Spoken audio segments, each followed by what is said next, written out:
The biggest thing hindering Dota's growth right now is the culture.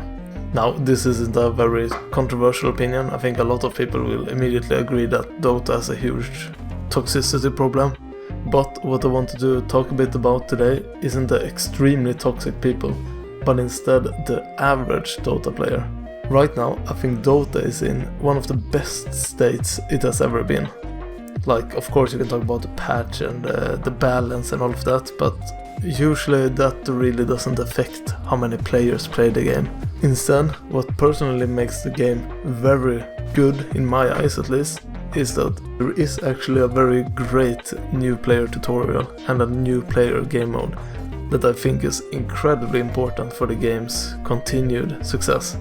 But it's no secret that Dota has a general toxicity problem. I think if you look at the actual research, Valorant is up there as well. But I'm gonna talk about that more later.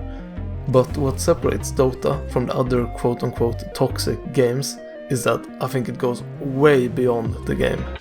I feel like almost any game that is as big as Dota is and as competitive as Dota is going to have a toxicity problem. It just kind of comes naturally. You can of course subdue it a bit, but it's still gonna grow in culture, at least in-game. I don't think there is too much you can do about that.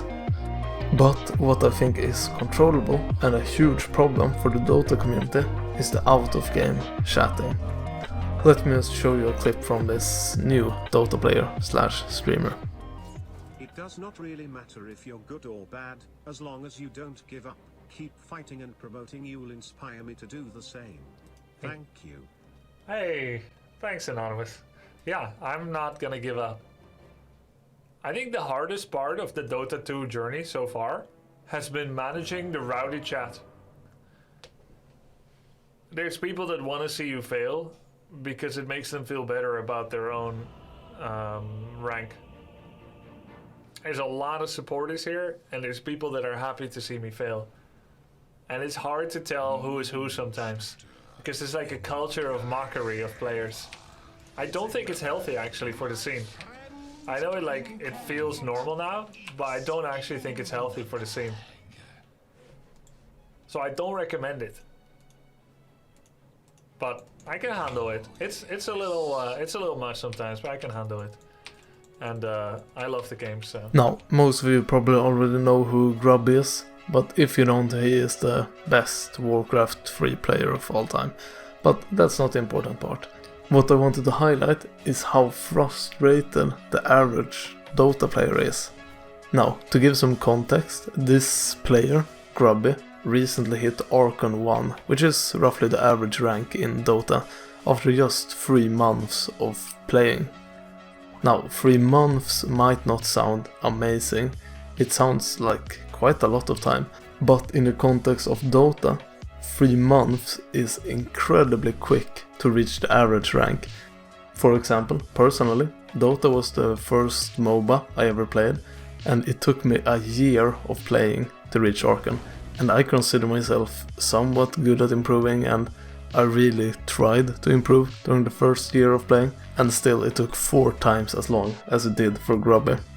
And as you'd expect, there are some positive comments, there are people excited to see how much progress he's making, but that's not the majority. There are a lot of different excuses for why Grubby is climbing faster than the average Dota player, but generally it boils down to 1. Stream snipers are helping him win and they don't wanna lose on camera. 2. He just grinds a lot. 3. He has not reached the hard ranks yet. And 4. He is playing in Europe, which is easier than insert region here. Now, I do want to mention that he does play a lot, but even if you look at the matches played, he still has a way lower number than 90% of the Dota player base. Now, why am I talking about all of this? Well, of course it's a self-perpetuating cycle. People are toxic, and then people see other people being toxic, so they themselves start to be toxic. It's kind of a normal behavior in any kind of group, but what I wanted to highlight is that this problem is not getting better. A lot of the high-level players are pretty clear with the fact that it's getting worse, and in Dota, pretty much everything trickles down from the high MMR games. that's just how the game works. If people are griefing in high-level pubs, it's gonna spread down into the entire community. And it makes me pretty sad seeing both experienced players being ground down by this frustrated culture in chat or in game, but especially new players or new streamers having to go sub only or completely ignore chats for games just because everyone is so incredibly frustrated, and that this culture of toxicity has grown so much during the recent years. But I just wanted to highlight an issue that has been bothering me personally. Maybe we can have some discussion, I don't know. I'll see you in the next one. More Dota content to come. Bye bye.